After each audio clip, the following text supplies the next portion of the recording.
Yes, Lollipops, nakalimutan ko nga munang i-edit at i-post ito. Ito pala yung ganap namin noong June 12. Kumain kami sa labas at namili na rin ng mga dadali ng kapatid ko pag uwi sa Bicol. Kaya amos na, Sos Mariosep, Diyos mio, perdon, patawara kita.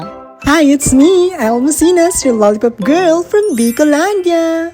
Magsi 7 PM na nga nang lumabas kami, Lollipop. Kaya na nga't nauna na ang sisi ko, syempre ako at nasa ulian nga si Chad. Pagkababa nga namin ng hagdan ay syempre bumalik ako. Syempre hindi pwedeng iwan ng camera. As a vlogger yarn, eto nga at kung nakikita niya naglakad na nga lang kami dyan. Actually pwede naman silang magmotor kasi may motor naman si Chad. Pero syempre hindi pwedeng maiwan ng mag-isa yung ate, diba? Konsensya yarn, eme! Sus Mariosep, Diyos mio, perdon, patawara kita. Yung totoo, malapit lang naman kasi talaga. Sayang din naman kasi yung gasolina, diba? Aba, pagkamahal din Kaya ayan, lakad-lakad na lang sila. Ay, kami pala. Sus Mariosep, Diyos mio, perdon, patawara kita. Heto nga, Lollipops, at tatawid na kami sa tamang tawiran. Syempre, check muna sa left and right. Mahirap na, ikaw din, baka ma-reels pa. Sus Mariosep, Diyos mio, perdon, patawara kita. Pagkatawid nga namin, Lollipops, ayan, kung makikita nyo, nasa ulian na nga ako nitong dalawa. And as you can see, ayan, fantasy ko na naman ang ganda-gandahan dyan, Lollipops. Sabi ko nga sa sister ko, Lollipops, ay mauuna ako sa kanya ng very light. Kasi nga, para video-video kami, diba? Ayan na nga,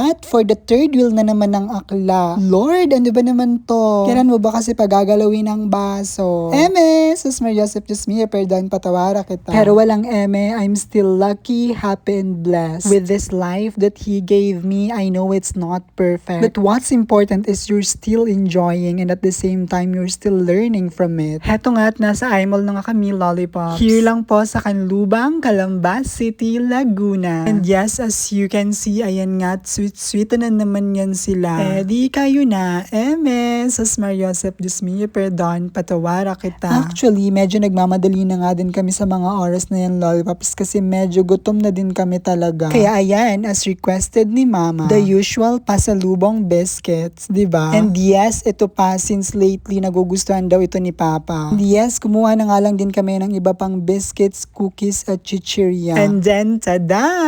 Madyan na to, mag-Jollibee na kita. Di man halata, nagutom na talaga ang sister ko na yan. Nasa inutan talaga siya. Eme! At bit-bit nga ni Chad yung mga pinamili namin kanina. Kaya naman humanap muna kami ng vacant seat para makapwesto na. May nakita na nga sila pero ito namang si Aklay hindi pa nga nakontento at tumingin pa at baka meron pang iba. Uy, baka iba na namang iniisip mo dyan. Seat lang ang pinag-uusapan natin ha. Sus Mariosep, Diyos mio, perdon, patawara kita. At heto na nga at nakapag-order na nga kami talaga. And yes, as you can see, successful nakalipat din kami ng pwesto, Lollipops. Kaya naman, ano pang susunod dyan? Syempre, lafangs na!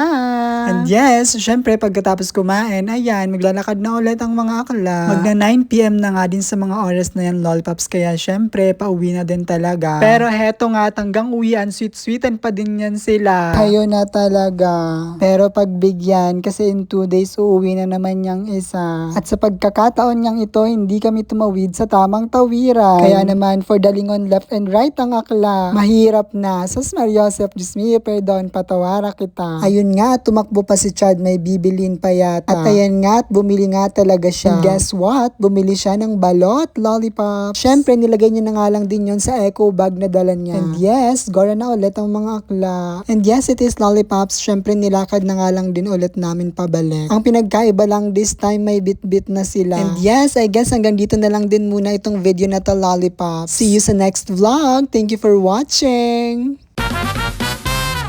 Stay sweet, Lollipops!